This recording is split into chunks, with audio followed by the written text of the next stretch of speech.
My name is Victoria, and I've been married for 5 years while being a stay-at-home mom. Throughout our marriage, my husband Jackson and I have faced challenges, and there were even moments when we almost called off the wedding. However, Jackson still wanted to marry me, and here we are today. I've been regularly seeing an obstetrician due to my difficulties with conceiving.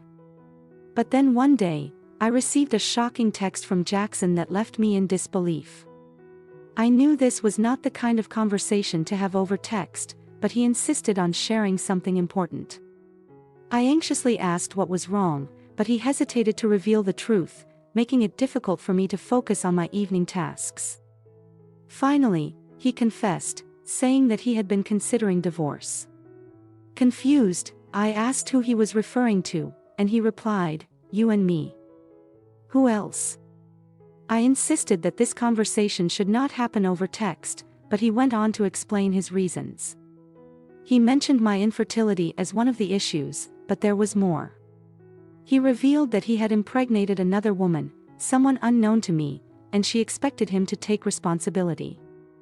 In shock, I realized he was confessing to cheating on me and claimed he was obliged to follow his mother's wishes.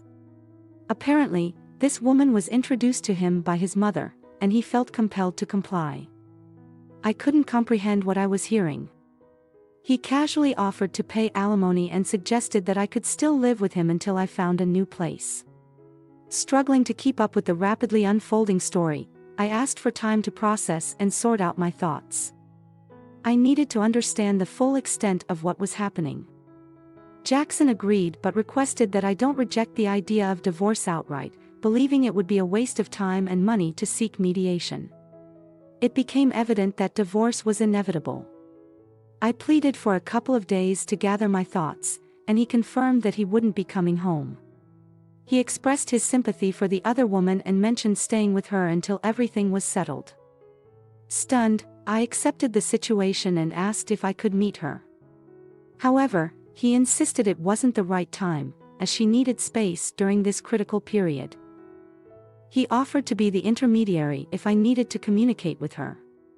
Our conversation ended with a mixture of confusion and disbelief. Just yesterday, and even earlier today, I believed we were having an ordinary discussion.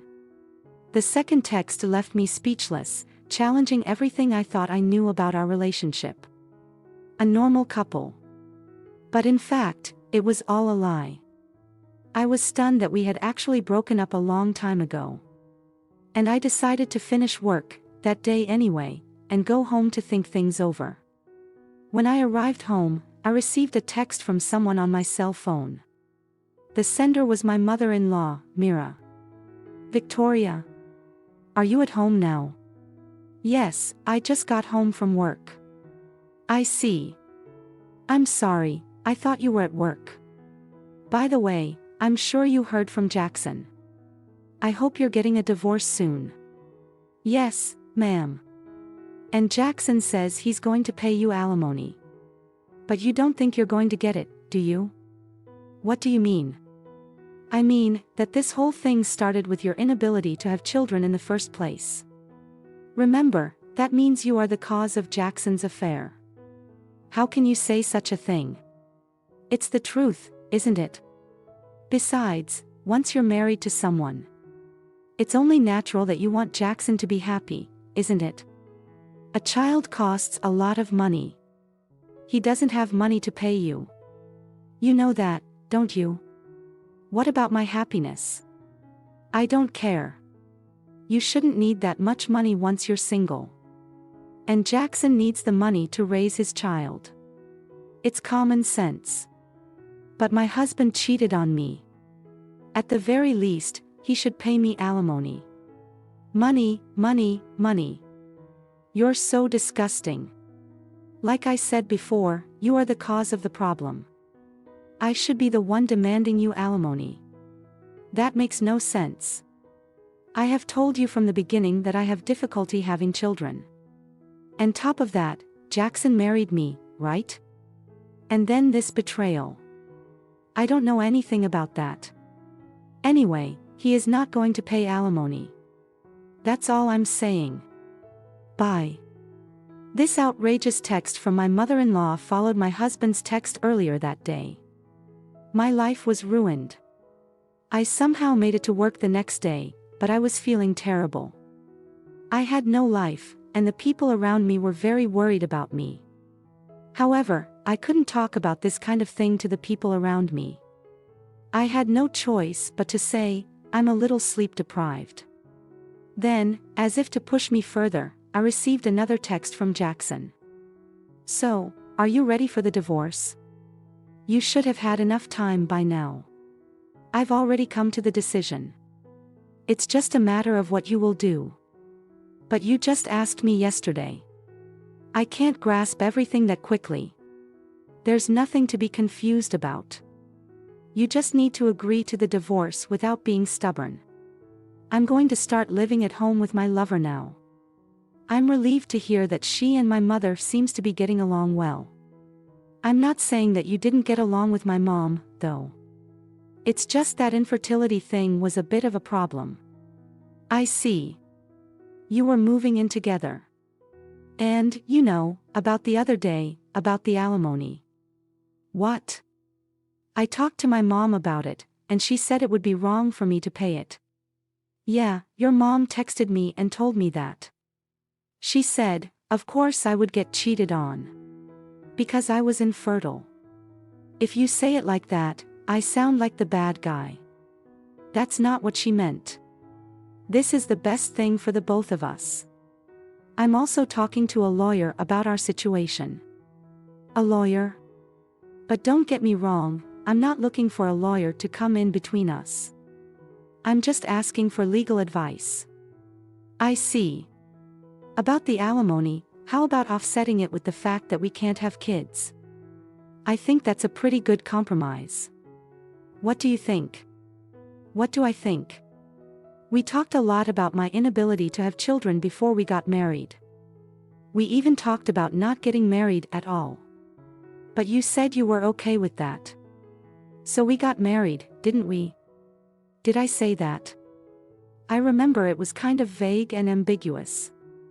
It was like, let's just think about it after we got married. What are you talking about? It's a matter of great importance to me, and you can't just decide on a simple matter like that. But you don't have any proof, do you? Then you don't know the truth, right? I know it's hard with so much information, but please come to a conclusion as soon as possible. You don't want to have to go to a lawyer, do you? If I don't get an answer by the end of the week, I'll file for divorce on the grounds of marital breakdown. We're adults. So please, cut me some slack. Bye now. I was speechless at how one-sided the argument was. But Jackson's text made me feel determined while I was in a mess and in shambles. I immediately consulted a lawyer. However, with only the testimony of Jackson and my mother-in-law, there was not enough evidence. It would be difficult to win a lawsuit in the current situation. And although it is not impossible to ask for alimony, it would take a long time. So it was not recommended for me to take action. I was at a loss for what to do. On my way home, I received a text from my mother-in-law on my cell phone again. Have you made your resolve yet? Resolve? What are you talking about? You know, about your divorce with Jackson. Why is it taking so long? I should be demanding alimony from you. Feel free to do that. Your son is the one who cheated on me. What are you talking about? You don't have proof of that. I have the testimony from you and Jackson. That's not enough evidence. I'm afraid. But, I've checked with my lawyer, so I'm sure. It's impossible to prove him cheating on you with just her testimony. I'm not even going to ask for alimony. Oh, really? I don't want to end up like you guys. And to be honest, I don't even want to see your faces anymore. Oh, you were trying to act tough, huh? I allowed Jackson to marry you. Because he insisted. So, let's just say we paid you for letting you stay married to him. I'm done with this. I'll get a divorce and I will never speak to you again. Please don't contact me either. Fine. Sounds good to me. Well, Victoria, goodbye now. As much as I didn't agree, I didn't want to waste any more time. I decided to get a divorce in a snap. Jackson was surprised at my change of heart, but I guess he thought he would better do it before I changed my mind. He quickly signed the divorce papers, and our marriage came to an end. 3 years later, I remarried to a divorced man with a child. We were enjoying our life together, and then I got pregnant. I had completely given up on the idea of having a baby. So my husband, who knew the situation, and I were overjoyed at the surprise. Then, on the way home from my first visit to an obstetrician, other than for fertility treatment, I received a text message on my cell phone from a person I did not expect. "Hey Victoria. Could it be Mira?" "Yes, it's me. Don't wear my name out. I heard that you got pregnant. Is that true? Where did you hear that?" "So, it's true then. I forgive you for everything that happened. So come back here. I'll adopt a baby if you insist." "Excuse me. What are you saying? Why are you asking me to come back after 3 years? I don't understand." Jackson's second marriage was to an extraordinary woman. She gave birth to a son. When he got his blood type tested, it turned out to be type B. Jackson and that woman are both type A. So there is no way they could have had a B-type baby. When I asked her who she had an affair with, she just said she didn't have an affair with anyone. When I told her I didn't want a wife who would beg for she and her baby left Jackson. What? Really? Really? I was in trouble. And then I heard that you had a baby. I mean, are you sure the father isn't Jackson? Of course not. The timeline definitely does not line up. Oh, really? Well. Okay, anyway, I thought that you, who works and can take care of the house, would be a much more suitable wife for Jackson. So, when can you come back? I've got a lot of preparation to do. You'll have to decide soon. There's a lot that I want to say. At any rate, when you are a newborn, it's hard to determine new blood type. Didn't you know that they often change blood types later in life? What? I don't know anything about that. Recently, there are more and more hospitals that don't test newborns for blood type. I was told at the hospital too, and I'm sure you can find out about it. If you do a little research, it must have been really bad if you were nagging at Jackson's wife like you did with me. Well, it's none of my business. So feel free to do whatever you want. Don't say that, Victoria. Let's meet and talk first. It'll be fun. No, thank you. I thought we were never supposed to contact each other again. But, well, it's fine. We're family, right? No, we're not. I'm divorced from Jackson, and I am a stranger to you, now. Have you forgotten? I haven't forgotten. But once, we were a family. How can you be nice to someone you thought was your family, but then simply kicked out from the house? I don't care about you, so please don't contact me again. Wait, just talk to me. I won't be seeing you anymore. Goodbye. After that, several texts came in. I ignored all of them. And this time, I even received an incoming call. I was thinking about consulting with a lawyer I had asked last time, because she was so persistent. Next, I received a text from Jackson. Sorry about my mother. She was having some thoughts and went off on a tangent.